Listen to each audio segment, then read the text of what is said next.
여러분 안녕하십니까? 포항 MBC 뉴스입니다.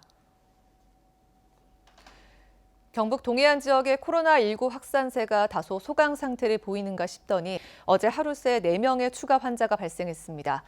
대부분 해외 입국자이거나 그 가족들인데요. 지역에서도 코로나19 사태가 새로운 국면에 접어들고 있습니다. 장성훈 기자입니다.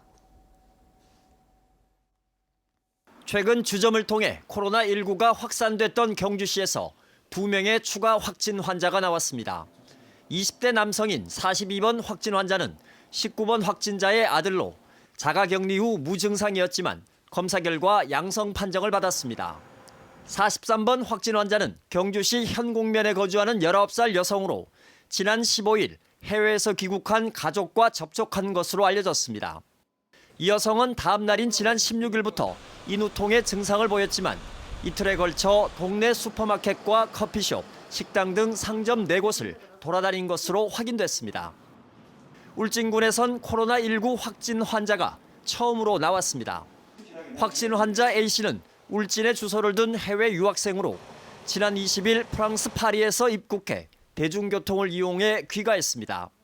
이에 따라 A씨의 부모와 택시기사 등 접촉자 5명이 격리 조치됐습니다. 열흘 이상 추가 환자가 없던 포항에서도 환자가 다시 발생해 확진 환자는 50명으로 늘었습니다. 50번 확진 환자는 인도네시아 발리에서 입국한 30대 남성으로 아내와 함께 장기간 해외여행을 한 뒤 입국했으며 아내는 음성 판정을 받았고 접촉한 가족은 격리됐습니다.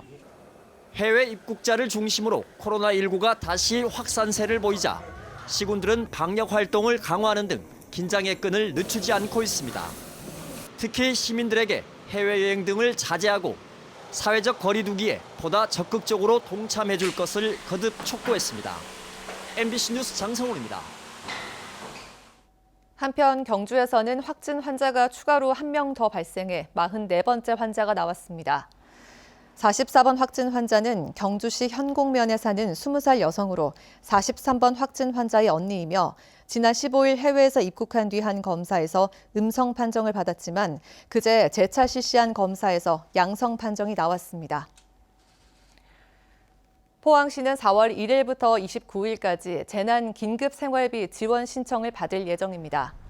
대상자는 중위소득 85% 이하이면서 건강보험료를 납부하는 일용직 및 비정규직 근로자와 실직자 등입니다. 하지만 기존의 정부 지원을 받는 기초수급, 긴급복지지원, 실업급여, 아동양육 한시지원 대상자 등과 공무원, 공공기관 임직원은 제외됩니다. 포항시는 지원 대상을 6만 1,000여 가구로 예상하고 있으며 소요 예산 384억 원은 가구당 50만 원에서 80만 원씩 포항 사랑 상품권으로 지급할 예정입니다. 코로나19 긴급 생활비가 지역 화폐로 지급되면서 지역 화폐를 더 편리하게 사용할 수 있도록 개선해야 한다는 도의원들의 지적이 잇따르고 있습니다.